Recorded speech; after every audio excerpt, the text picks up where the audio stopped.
Environ en l'an 34 de notre ère, en Éthiopie, il y a un eunuque. Cet eunuque, il est ministre de la reine d'Éthiopie.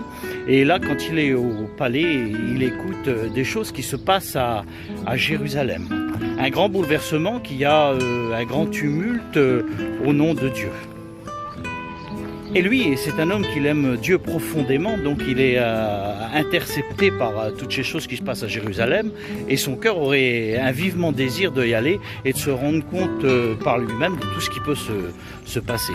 Mais voilà qu'entre les frontières, pour aller à Jérusalem, hein, entre l'Éthiopie et Jérusalem, il y a quand même 4140 km. Donc 4140 km, à savoir que les moyens de transport de l'époque, c'est un char avec un chevaux devant, sur une grande distance. Quand on regarde la moyenne d'un cheval, va faire environ 100 km tous les 3 jours. Donc il y a plus de 4 mois de trajet. Donc c'est quand même une grande réflexion qui fait cet eunuque. Et après avoir mûre réflexion, il décide, et la curiosité et le désir de son cœur, c'est qu'il décide de y aller. Donc vous avez bien compris que 4 mois de voyage, c'est pas sans péripéties. Et quand il arrive à Jérusalem, là il y a un grand bouleversement qui vient de se passer. Parce que là il y a un homme, il s'appelle Saul de Tarse.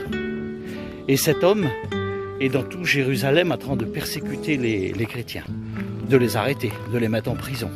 Alors les chrétiens fuient cette ville. Donc quand il arrive, lui, il n'arrive plus à trouver personne.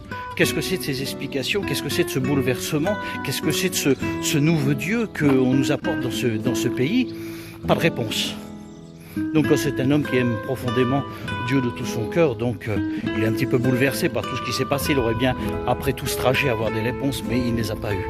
Et voilà qu'il décide, au bout de quelques temps, de rester dans Jérusalem, de reprendre le chemin pour retourner chez lui. Mais là, en Samarie, il y a les disciples. Et là, il y a Philippe. Et là, ils prêchent l'évangile, des miracles se font, des conversions se font, les gens se donnent à Dieu. Et là, il y a un ange qui vient voir Philippe. Et quand il vient voir Philippe, il dit « Philippe, tu vas te lever. Tu vas aller sur la route de Jérusalem à Gaza, sur le petit chemin. Et là, tu vas voir un eunuque. » Et comme la parole de Dieu lui dit en travers l'ange à Philippe, d'un beau matin, il se lève et il prend la route de Jérusalem. Il prend le chemin de Gaza à Jérusalem, comme on lui a dit. Et là, il voit un homme sur un char. Et cet homme, il est en train de lire Ésaïe. Et puis il regarde cet homme, il dit « Comprends-tu ce que tu lis ?»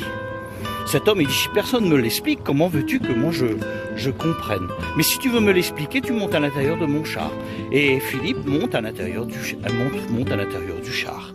Et puis cet homme, il est en train de lire Ésaïe 53. Nous savons que Ésaïe 53, c'est la présentation de Christ qui va venir sur la terre. Et il a interrogé cet homme. Il dit, est-ce que c'est le prophète Ésaïe qui parle dans ses écrits, ou est-ce que c'est un autre? Et là, Philippe lui dit le récit de Jésus. Il lui dit tout ce que Jésus a fait, que Jésus était le Fils de Dieu, qu'il est venu donner sa vie. Et là, nous apercevons que cet homme se met à croire. Et puis, il explique tout ce qui s'est passé, toutes ces péripéties qu'ils ont eu avec Jésus, tous ces miracles, ces guérisons. Et puis, on s'aperçoit qu'un petit peu plus loin, sur le bord du chemin, il y a de l'eau. Et cet eunuque regarde Philippe, il dit là, il y a de l'eau, qu'est-ce qui m'empêche de te baptiser? Philippe, il dit, si tu crois en Jésus, rien. Et là, l'eunuque lui dit, je crois que Jésus est le Fils de Dieu. Et il descendu, les deux descendent dans cette eau, et Philippe le baptise. Mais au moment que Philippe le baptise, Dieu a décidé de enlever Philippe. Il enlève Philippe pour l'envoyer dans un autre endroit. Et puis là, l'eunuque, quand il se regarde autour de lui, il s'aperçoit que Philippe n'est plus là. Philippe a été enlevé par Dieu parce qu'il avait une tâche à faire ailleurs. Mais cet homme qui était venu pour trouver Dieu, il est reparti avec Jésus parce qu'il l'a trouvé. Et le récit nous dit que c'est avec une grande joie dans son cœur qu'il a pris la direction de chez lui parce qu'il avait trouvé Christ. Quelles histoires incroyables!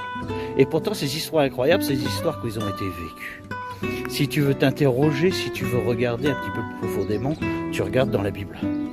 Tu vas trouver ce récit dans Actes chapitre 8. Et je te dis bonne lecture.